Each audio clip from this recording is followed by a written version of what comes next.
Contoh yang kedua adalah rantai makanan yang terdapat di ekosistem laut. Contohnya gambar ini. Di sini terdapat fitoplankton, zooplankton, ikan kecil, ikan besar, dan juga paus bergigi serta pengurai. Yuk, kita uraikan kembali mana yang produsen, mana yang konsumen, dan mana yang pengurai. Kita uraikan satu-satu ya. Jadi, yang pertama adalah fitoplankton.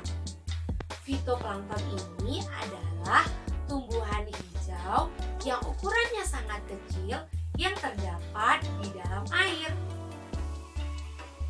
Oleh karena itu, berarti fitoplankton masuk ke dalam golongan produsen. Betul sekali. Kemudian yang kedua, di situ ada zooplankton. Zooplankton ini adalah hewan kecil pemakan fitoplankton. Itu berarti zooplankton ini adalah pemakan tumbuhan. Oleh karena itu kita menyebutnya sebagai konsumen ke-1. Betul sekali. Kemudian ikan kecil berperan sebagai apa? Ya, tepat sekali.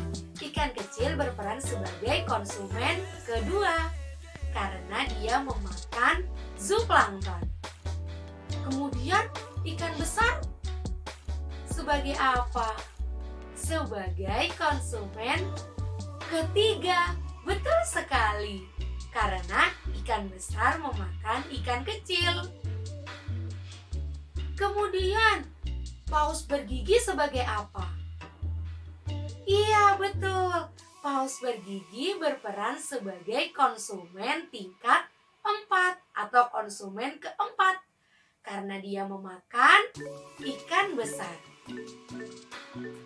Dan kemudian terakhir diikuti dengan pengurai. Di gambar ini berupa jamur. Begitu adik-adik, sudah ada beberapa contoh tentang rantai makanan yang kita bahas. Agar rantai makanan berjalan lancar nih adik-adik, produsen jumlahnya harus lebih besar dibanding konsumen ke-1. Dan konsumen ke-1 jumlahnya harus lebih besar dibanding konsumen kedua. Dan konsumen kedua jumlahnya harus lebih banyak dibanding konsumen ketiga. Dalam suatu lingkungan atau ekosistem, tidak hanya terdapat satu rantai makanan saja. Akan tetapi biasanya di dalam satu lingkungan itu terdiri dari beberapa rantai makanan. Hal itu bisa disebut juga dengan jaring-jaring makanan. Jadi, jaring-jaring makanan adalah gabungan dari beberapa rantai makanan. Betul sekali. Perhatikan gambar berikut. Nah, di dalam gambar ini, produsen tidak hanya dimakan oleh satu konsumen saja. Akan tetapi dia dimakan oleh 3 konsumen. Ada kambing, ada kelinci, dan juga ada tikus. Sedangkan tikus tidak hanya dimakan oleh satu konsumen juga, tapi dimakan oleh 2, oleh kucing hutan dan juga oleh burung hantu. Dan si kelinci juga tidak hanya dimakan oleh satu konsumen, tapi dimakan oleh 2 konsumen, yaitu serigala dan juga kucing hutan. Dari gambar berikut, kita bisa melihat bahwasannya tidak terjadi proses makan dan dimakan secara searah, tapi terjadi berbagai arah. Oleh karena itu, gambar ini disebut dengan jaring-jaring makanan. Nah adik-adik, supaya lebih paham, kakak akan kasih kuis ya. Kuisnya adalah ini.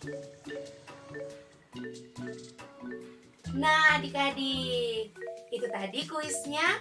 Selamat belajar dan jangan lupa stay healthy and happy. Sampai ketemu lagi.